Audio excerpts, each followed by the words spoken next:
Hoje eu estava lendo a história do Egito Antigo e algo me chamou muita atenção, né?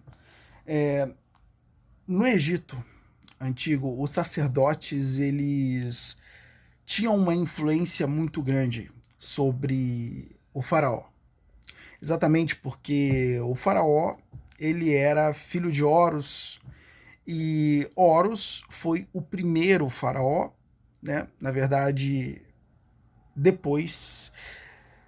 É que dizem que Horus foi o primeiro faraó, mas na verdade o primeiro faraó, do meu ponto de vista, foi Osíris. Mas parece que Osíris não era muito bem tido como faraó, mas enfim, tá? Osíris era o marido de Ísis e, no caso, foi pai de Horus, filho que ele teve com Ísis. Sete, o irmão de Osíris, e também irmão de Ísis, né? Até porque Ísis era irmã de Osíris, e Sete ele era casado com uma outra deusa que era irmã, também eram quatro irmãos. Vai acontecer que Sete, por inveja de Osíris, acaba o assassinando e o partindo em 7 pedaços, que depois ele vai espalhar pelo território do Egito. Ísis vai sair em busca desses 7 pedaços para reconstruir o corpo de Osíris. E depois que ela reconstrói o corpo de Osíris, Osíris ele volta à vida, só que no reino dos mortos. E ele acaba sendo o rei do reino dos mortos. Então, Osíris reinava no reino dos mortos e Horus reinou no reino dos vivos, porque depois de ter matado Osíris, Sete toma o trono, só que Horus ele cresce e vinga o pai, Osíris, matando Sete e tomando o trono novamente. Ele se casa depois com sua mãe, Ísis, e eles dois passam a ser os novos governantes do Egito. E essa é a história, tá? Então, como os outros faraós, eles são subsequentes, diziam então, pela lógica, na época do Egito, que todos os faraós eram descendentes de Horus, porque o primeiro faraó foi descendente dele e todos os outros faraós foram descendentes do primeiro faraó, então todos eram filho de Horus, certo? Então, você tinha meio que uma nação teocrática, onde você tinha o faraó, só que o faraó, ele era Deus também, porque era filho de um Deus, certo? E só que a conexão entre o Deus e o humano, ou seja, o Deus e o faraó, era feito por um homem, que era o sacerdote. Por isso que o sacerdote ele tinha um controle muito grande sobre o faraó, porque era ele que estabelecia a conexão entre faraó e Deus. Então, como o faraó ele dependia muito de Deus para estabelecer um bom governo, já que todos os faraós acreditavam que aquilo que Deus tinha para dizer, aquilo que o seu Deus tinha para dizer, lembrando que os faraós eles eram devotos a determinados deuses, você tinha uma religião politeísta. Então, quando um faraó queria saber algo de Amon, ele chamava o sacerdote e perguntava ao sacerdote o que Amon tinha a dizer para ele. Então, o sacerdote, por meio de rituais, conectava com Amon e coletava a mensagem e transmitia ao faraó o que Amon disse. Imagina o poder que esse cara tinha, já que sem ele, o faraó não tinha as mensagens de Amon. E, logicamente, o faraó acreditava que as mensagens de Amon eram as diretrizes supremas, era o conselho supremo. Nenhum conselheiro poderia superar as mensagens de Amon, não é? Nem mesmo seu grão-vizir, que era uma espécie de primeiro-ministro. Então, este homem, ele não podia, por exemplo, dar um conselho melhor do que Amon podia. Então, o sacerdote ele tinha uma influência muito grande, pois não só em cima do faraó, mas também em cima da população, porque você imagina uma população que ela se apoiava extremamente nos deuses, já que naquela época você tinha uma série de inseguranças, né? Você não tem, por exemplo, a segurança jurídica, né? Até porque você não tinha essa estrutura, né? Você teve uma estrutura jurídica mais fortalecida depois do Império Romano com o direito romano. Né? Então, embora o Código de Leis já tinha sido inventado muito antes com os Códigos de Hammurabi na antiga Babilônia, você só vai ter mesmo uma estrutura jurídica muito boa depois que chega o Império Romano e cria o direito romano, certo? Então, antes disso, você não tinha uma segurança jurídica muito poderosa e basicamente a população se apoiava extremamente nos deuses para que eles fizessem justiça, não é? Então, o faraó era uma peça muito importante nessa situação, já que os faraós eram quem conectava as pessoas aos deuses. E então o faraó, quer dizer, o sacerdote, ele tinha uma influência muito grande na população e ele controlava as crenças. Porque, pensa só, se você é um camponês e você está esperando, por exemplo, as bênçãos de Sekhmet, logicamente você vai ter que procurar um faraó, quer dizer, um sacerdote, eu estou confundido faraó com sacerdote, mas você vai ter que buscar um sacerdote para conectar você à deusa, para que a deusa possa fornecer para você as bênçãos, certo? Vamos supor que o sacerdote ele seja esperto, e certamente tinha muitos desses naquela época, e ele diga para você, ó, para Sekhmet está disposta a te abençoar, né? Ou Bastet está disposta a te abençoar. Só que para isso, você vai ter que fornecer 1/3 da sua produção. Então você deposita 1/3 da sua produção no templo e tem que ser as primícias, né? As primícias, ou seja, aquilo que vem primeiro. Então a primeira parte da sua produção ela é destinada ao Deus que você está pedindo ajuda, em forma de honrar esse Deus, para que depois você possa ser honrado por ele.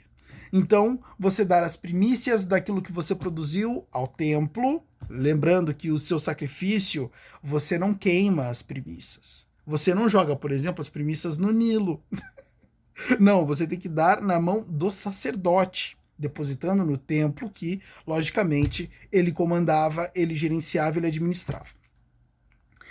Então, você depositava as primícias e você recebia as bênçãos dos deuses. E lógico que depois que você depositava aquelas primícias no templo e o sacerdote dizia para você, bom, o que Bastet tem para dizer para você é que você será muito abençoado e que você vai receber 3 vezes mais em troca do que você entregou. É lógico que aquela pessoa saía de lá serelepe, alegre, saltitante, não é? Por quê? Porque primeiro, ela acreditava em Sekhmet ou Bastet. Os mitos fizeram esse trabalho. Lembrando que quando eu falo mitos, o uso dessa palavra não se refere totalmente à mentira como é conhecido hoje. Mito, por exemplo, mitologia, o estudo daquilo que diziam que existia, mas que nunca existiu, ou seja, o estudo da mentira. Né? Pegou essa conotação, mas na verdade mito quer dizer história, certo? Então, você tinha o conjunto de histórias que eram contados e que eram transferidos de gerações em gerações pelos egípcios, e essas histórias contavam narrativas de deuses, certamente, ou seja, pessoas, e essas pessoas elas tinham uma série de intrigas, inclusive essas histórias eram completamente emocionantes e engajavam muito as pessoas, né? E a qualidade dessas histórias eram incríveis. Mas de qualquer modo, essas histórias para o povo egípcio elas eram reais, certo? E isso dava um caráter existencial àqueles personagens. Então, os egípcios acreditavam que Bastet e Sekhmet, eles existiam e certamente queriam o favor deles. Ninguém queria os deuses trabalhando contra você, certamente, né? Isso até hoje. Enfim, na história da humanidade sempre foi assim, você sempre quer os deuses ao seu favor. Então, o sacerdote, como ele era o intermediário entre os deuses e o homem, ele tinha um poder muito grande de poder pedir qualquer coisa em troca desse serviço de conexão, e logicamente você tinha muitas pessoas, ou quase todas, dispostas a pagar qualquer coisa, certamente para obter esse serviço, porque esse serviço na época era importante. Então aconteceu que os sacerdotes eles começaram a enriquecer brutalmente. Brutalmente, a ponto de muitos sacerdotes se tornarem mais ricos que os próprios faraós, já que as pessoas davam muita coisa em troca das bênçãos dos deuses, e como acreditavam que o faraó, que o sacerdote, ele tinha a possibilidade de conectá-los e, logicamente, de garantir com que essas bênçãos fossem recebidas, as pessoas davam muitas coisas das quais elas tinham em troca disso. Então os faraós, os sacerdotes começaram a enriquecer absolutamente. E é uma loucura que você, em contraste a isso, você tem também hoje o enriquecimento gigantesco dos líderes evangélicos, né? E não só dos líderes evangélicos, mas de qualquer liderança eclesiástica. Eles acabam podendo enriquecer muito por conta disso, mas não é nisso que eu quero chegar. Eu quero chegar no ponto da importância e do peso das crenças. Percebe como são as crenças que governam o mundo? Percebe como as crenças, elas são totalmente assim, ó, elas são a coisa mais poderosa que você pode verdadeiramente ter na face da Terra. Eu acho que nada é mais poderoso do que a crença. Porque quando você pega, por exemplo, a história do comunismo e você retorna à Rússia no momento da Revolução Russa, com o bolchevismo nascendo, e você tem 3 homens, Leon Trotsky, o Joseph Stalin e o Lenin. E sendo Lenin o líder.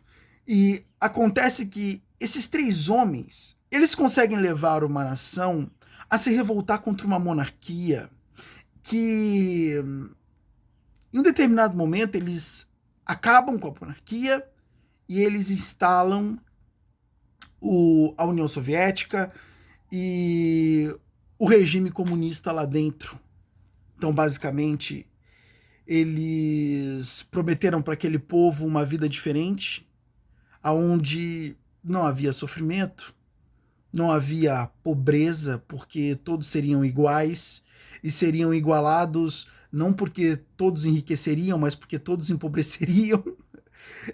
E eu fico pensando como o povo ele foi incapaz de exercer uma lógica de parar para pensar, mas peraí, eles estão destituindo todas as pessoas de suas posses.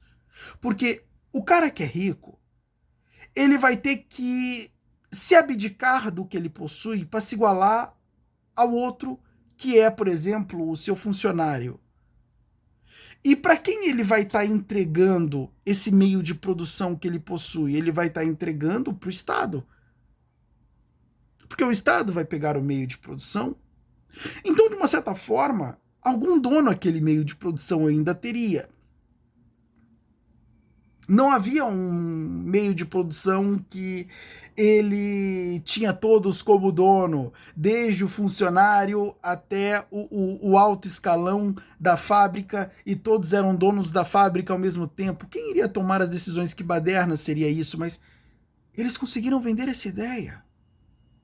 Então acabou que o Estado tomava todos os meios de produção, todas as pessoas eram igualmente pobres, mas o Estado totalmente rico, porque tomava os meios no qual a riqueza era produzida. Ou seja, você tinha uma série de pessoas empobrecendo enquanto o Estado enriquecia. Então ele realmente estava igualando todo mundo.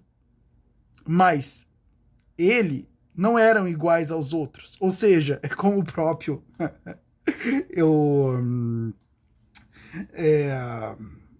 eu amo George Orwell, porque o Orwell, ele diz, né,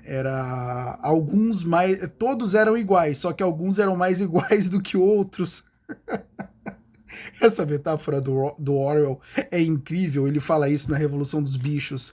E só que o que acontecia é que o Estado enriquecia e todos os outros empobreciam, mas eles conseguiram vender essa ideia. Mas como eles venderam essa ideia? Venderam essa ideia, basicamente, contando histórias. Não é? Então, o povo, ele não mais ia usufruir da pobreza e todos teriam igualdade dentro daquela nação. Só que eles fizeram o povo pensar que essa igualdade, ela seria que todos estariam com suas necessidades totalmente supridas. Jogaram o pobre contra os ricos estão tomando de vocês, e logicamente vocês precisam... o que os ricos têm precisa ser dividido entre vocês. E essa era a ideia, e todos pensaram, nossa, então, a partir de agora, né, depois que esse novo governo for instalado, os ricos precisarão dividir aquilo que eles possuem comigo. Então, olha só que incrível. Eles faziam um grande apelo ao egoísmo da pessoa, né? Eles faziam um grande apelo à parte mais baixa, aquele desejo de posse que o ser humano tem sem ter que se esforçar por aquilo ou construir aquilo verdadeiramente. Eles apelavam a uma parte mais baixa da humanidade, e isso funcionava muito bem. Ou seja, vocês terão tudo sem ter que fazer nada, não é? E tá aqui, os ricos vão dividir com vocês os meios de produção. Só que, na prática, eles tomaram tudo. E conseguiram fazer isso porque implantaram essa crença nas pessoas, de que elas teriam todas as suas necessidades satisfeitas, de que não passariam mais fome, de que você teria um Estado igualitário.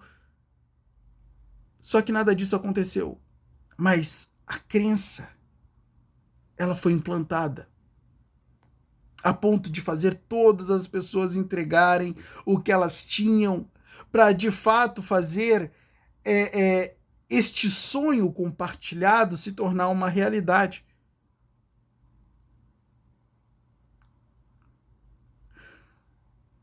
O que fez e o que faz hoje o comunismo ainda existir, mesmo com a confirmação de que ele é um erro e de que é uma tolice, de modo que a própria China, para enriquecer, teve que adotar o capitalismo porque percebeu que o socialismo, que o Mao Tse-tung ele estava implementando, não funcionava.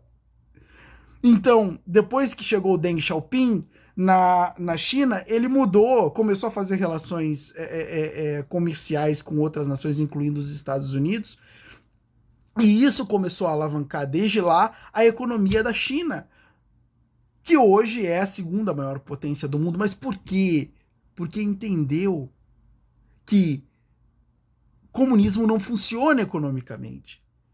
Comunismo, sim, iguala as pessoas, mas iguala as pessoas tornando todos pobres, só que não iguala a todos porque o Estado fica imensamente rico. Na verdade, o comunismo é uma ideologia de ladrões. Por quê? O Estado vai tomar tudo que as pessoas elas possuem. O Estado toma todas as propriedades, todos os meios de produção, deixando todas as pessoas na merda e ele enriquecendo. A ideologia, na verdade, essa ideologia de comunismo é uma ideologia de ladrões, é quem quer roubar a propriedade dos outros. E esses 3 homens eram os homens mais ricos daquela nação. No caso, o Trotsky, o Stalin e o Lenin. Porque eles roubaram todas as propriedades. Como eles conseguiram isso? Crença. Crença. Isso foi crença, foi a base de crença. Vocês vão ter uma vida maravilhosa, todos serão iguais, enfim, as suas necessidades serão todas satisfeitas, é só vocês seguirem esse conjunto de crenças, esse conjunto de diretrizes, e vamos chegar lá. Quando você faz as pessoas acreditarem em uma coisa, ainda que essa coisa na prática tenha mostrado que não funciona, mas as pessoas creem verdadeiramente nisso, isso controla as pessoas de tal maneira que você é capaz de conduzir ela para qualquer resultado. Os faraós os sacerdotes roubavam a produção do povo egípcio, dizendo para eles que se eles entregassem, sacrificassem esta primícia, a primeira parte de sua produção no templo, ou seja, por que os faraós não mandavam? Não, entregue essa parte da sua produção ao Deus. Toca fogo. Vai lá, pega a primeira parte da produção e sacrifica em nome dele, mas você vai sacrificar jogando essa produção no Nilo ou tocando fogo nela? Não havia isso, por quê? Porque essa produção ela não seria aproveitável. Não, deposite no templo e certamente essa produção vai ficar lá para ser utilizada de uma outra forma, certo? E em troca você terá a sua bênção. Crendo que isso verdadeiramente traria a bênção, o povo egípcio fazia. Aconteceu a mesma coisa, por exemplo, no comunismo. Desfaçam-se das suas propriedades, igualem-se todos aí e vocês vão desfrutar de uma vida muito melhor. Então, todos entregavam o que tinham, visando uma sociedade igualitária e próspera para todo mundo. O que aconteceu?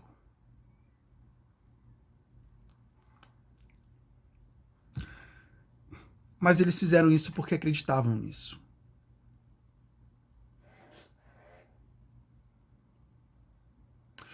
A crença é a maior de todas as forças. A crença é a maior de todas as forças. Se você fizer os seres humanos acreditarem em algo, eles irão fazer. Isso vai pautar os seus comportamentos, isso vai balizar os seus comportamentos, isso vai fazer até mesmo eles se abdicarem da própria lógica e agirem sem se importar. Porque acreditam estar fazendo a coisa certa. Por quê? Porque a crença aponta para isso. A crença gera esse sentimento. A crença, ela é o maior poder da humanidade. E agora, você entende exatamente por que, ao invés de construir armas, os seres humanos entenderam que a coisa mais eficiente é construir ideologias.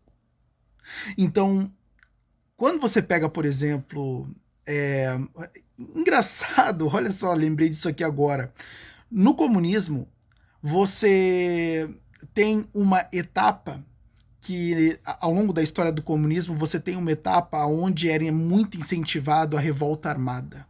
As pessoas pegarem armas e começarem a gerar caos e se rebelar, né, contra a estrutura social que basicamente está ali, foi o método que foi utilizado na Revolução Russa.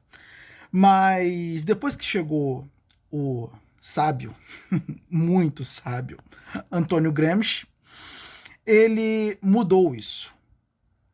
Ele disse: ei, chega de revolta armada. A partir de agora, vocês vão mexer